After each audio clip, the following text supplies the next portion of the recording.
दूरेण यवरं कर्म बुद्धियोगात् धनंजय बुद्धौ शरणमन्विच्छ कृपणाः फलहेतवः। बुद्धि योग समता की अपेक्षा सकाम कर्म दूर से अत्यंत ही निकृष्ट है। अतः हे धनंजय, तू बुद्धि माने समता का आश्रय ले, क्योंकि फल के हेतु बनने वाले अत्यंत दीन है। व्याख्या: दूरेण यवरं कर्म बुद्धि योगात्। बुद्धि योग अर्थात समता की अपेक्षा सकाम भाव से कर्म करना अत्यंत ही निकृष्ट है। कारण कि कर्म भी उत्पन्न और नष्ट होते हैं तथा उन कर्मों के फल का भी संयोग और वियोग होता है, परंतु योग नित्य है, उसका कभी वियोग नहीं होता, उसमें कोई विकृति नहीं आती। अतः समता की अपेक्षा सकाम कर्म अत्यंत ही निकृष्ट है। संपूर्ण कर्मों में समता ही श्रेष्ठ है।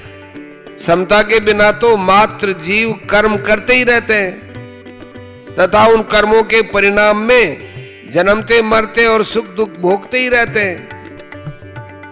कारण कि समता के बिना कर्मों में उद्धार करने की ताकत ही नहीं है। कर्मों में समता ही कुशलता है। अगर कर्मों में समता नहीं होगी तो शरीर में अहंता ममता हो जाएगी, और शरीर में अहंता ममता होना ही पशु बुद्धि है। भागवत में सुखदेव जी ने राजा परीक्षित से कहा है कि त्वं तु राजन मरिष्येति पशु बुद्धि मिमाम जयी। अर्थात हे राजन, अब तुम ये पशु बुद्धि छोड़ दो कि मैं मर जाऊंगा। दूरेण कहने का तात्पर्य है कि जैसे प्रकाश और अंधकार कभी समकक्ष नहीं हो सकते, ऐसे ही बुद्धि योग और सकाम कर्म भी कभी समकक्ष नहीं हो सकते। इन दोनों में दिन रात की तरह महान अंतर है। कारण कि बुद्धि योग तो परमात्मा की प्राप्ति कराने वाला है और सकाम कर्म जन्म मरण देने वाला है। बुद्धौ शरणमन्विच्छ, तो बुद्धि यानी समता की शरण ले। समता में निरंतर स्थित रहना ही उसकी शरण लेना है।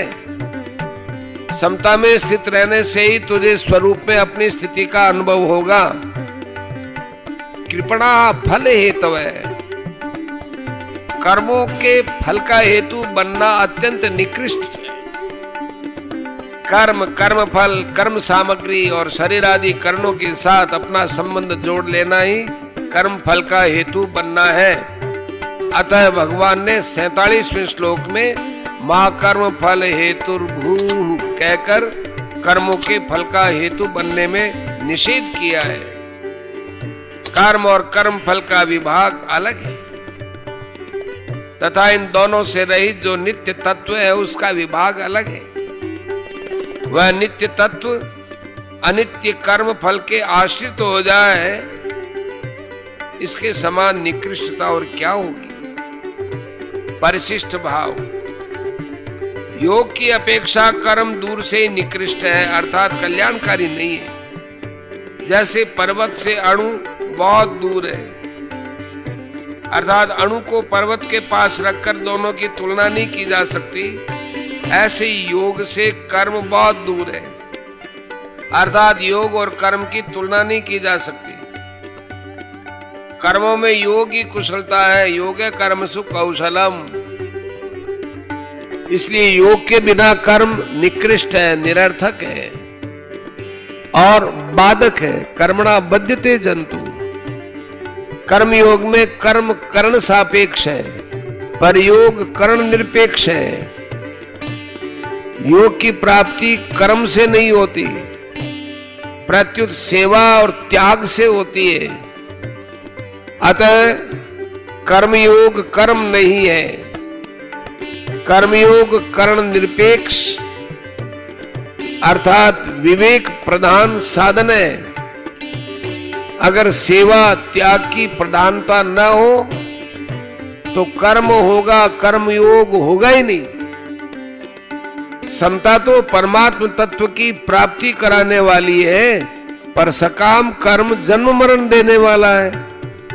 इसलिए साधक को समता का ही आश्रय लेना चाहिए, समता में ही स्थित रहना चाहिए। समता में स्थित होने से वह दीन नहीं रहेगा, प्रत्युत कृतकृत्य ज्ञातव्य और प्राप्त प्राप्तव्य हो जाएगा। परंतु जो सकाम भाव पूर्वक कर्म करता है वह सदा दीन बद्ध ही रहता है। गीता में कर्मयोग के लिए 3 शब्द आए हैं, बुद्धि योग और बुद्धि योग। कर्म योग में कर्म की प्रधानता नहीं है, प्रत्युत योग की प्रधानता है। योग, बुद्धि और बुद्धि योग तीनों एक ही अर्थ है। कर्म योग में व्यवसायत्मिका बुद्धि की प्रधानता होने से इसको बुद्धि कहा गया है, और विवेक पूर्वक त्याग की प्रधानता होने से इसको योग कहा गया है या बुद्धि योग कहा गया है। ध्यान योग में मन की और कर्म योग में बुद्धि की प्रधानता है।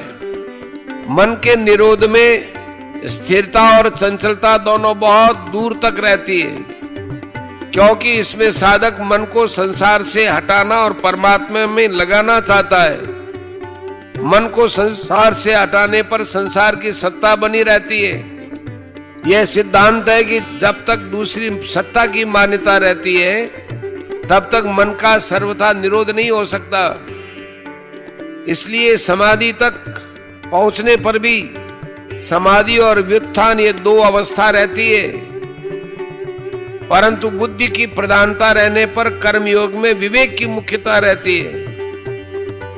विवेक में सत और असत दोनों रहते हैं। कर्मयोगी असत वस्तुओं को सेवा सामग्री मानकर उनको दूसरों की सेवा में लगा देता है, जिससे असत का त्याग शीघ्र और सुगमता पूर्वक हो जाता है। मन का निरोध करना निरंतर नहीं होता है, प्रत्युत समय समय पर और एकांत में होता है, परंतु व्यवसायत्मिका बुद्धि अर्थात बुद्धि का एक निश्चय हर समय नित्य निरंतर रहता है।